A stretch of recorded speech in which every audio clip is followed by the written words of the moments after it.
नया नंबर हो कौन सारा फोन कर दी। हेलो के बोलता? तू क्या बोलता रहो? अच्छा वो छोड़ो, ये बताओ हाथ में काल ले बड़ो। हाथ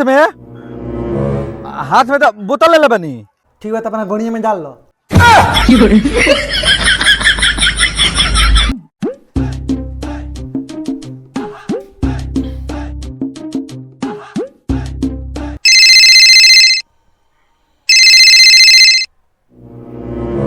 हेलो, ए नंबर से अभी खाने को लड़का फोन कैले रहा का कहत रहला?